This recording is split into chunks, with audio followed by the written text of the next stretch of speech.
Hello everyone, welcome back to my videos. So in the previous videos we saw the influence of microorganisms. In that we saw how these organisms are affecting the natural processes.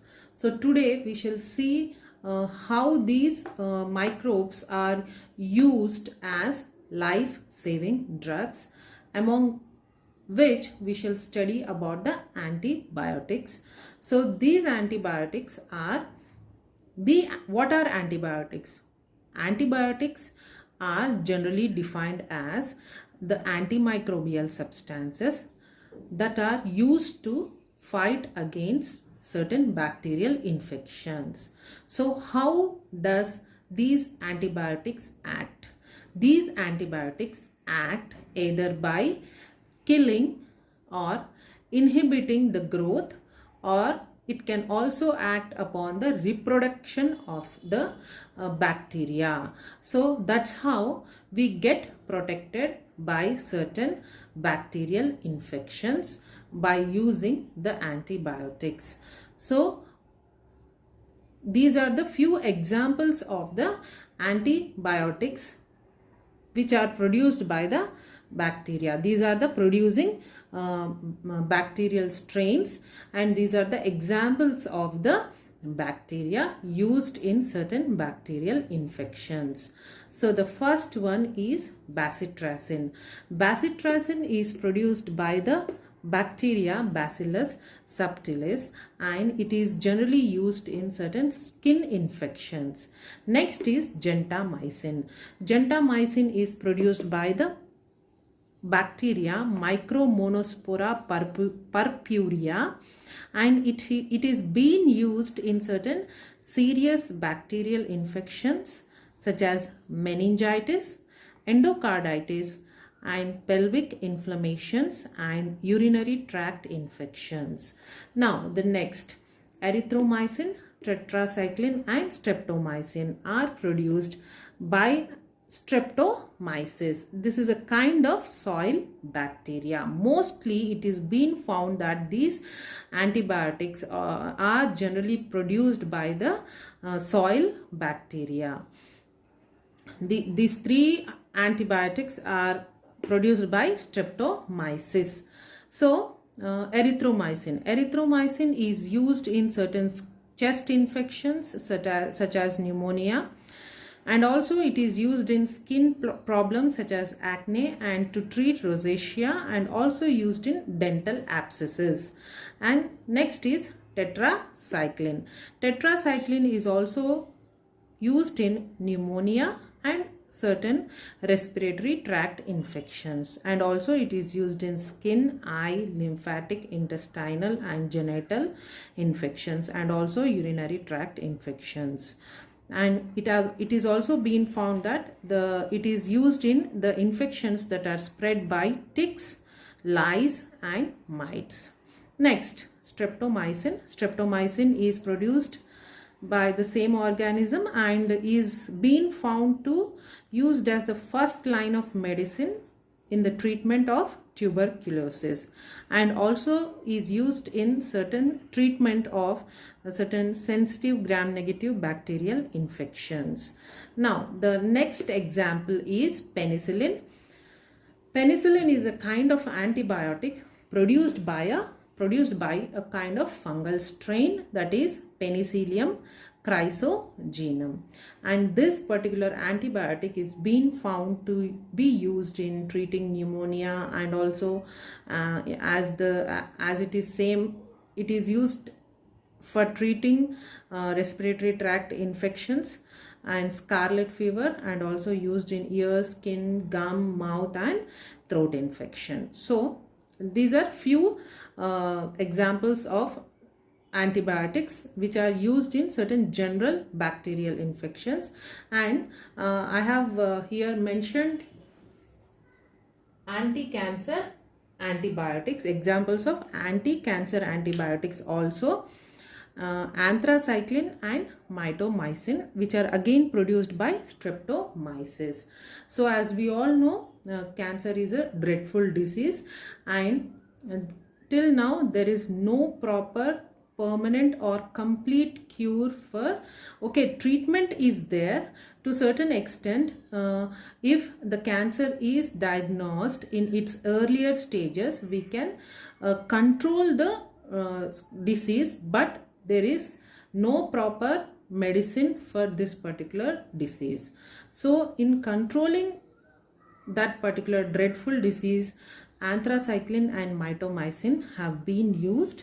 So they are coming under the category of anti-cancer antibiotics, and also they are produced by the same Streptomyces, a kind of soil bacteria. So the next kind of drugs or the substances we can say used as life-saving drugs are vaccines. So here in the preparation of vaccines also we are using either bacteria or viruses. Now what are these vaccines and why we are given the vaccines, why we are administered with the vaccines, why they are very important. So vaccines are again produced using either bacteria or virus, and they are given to a particular individual in order to develop immunity against certain bacterial or viral infections. So by using vaccines, the vaccines will provoke the development, or it will generate immune response in the given individual. So how these vaccines are produced? These vaccines are produced using the killed, attenuated, inactivated or the weakened strains of either bacteria or virus. So these vaccines are given to an individual in order to develop the immunity against either bacterial or viral infections. So these are the examples of few vaccines. BCG, as in the definition, as I told you that in the preparation of these vaccines also we are using either the bacterial or viral strain. So here in the development of this vaccine we are using the weakened strains of Mycobacterium bovis. So this vaccine is given to an individual in order to develop immunity against the disease called tuberculosis. Next, chickenpox vaccine.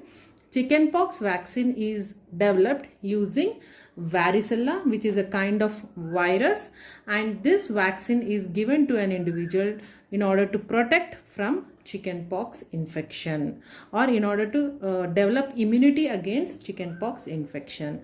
Next is rotavirus. Rotavirus vaccine is developed using the rotavirus, and it is also a kind of virus, and it is given to an individual to develop immunity against rotavirus infections.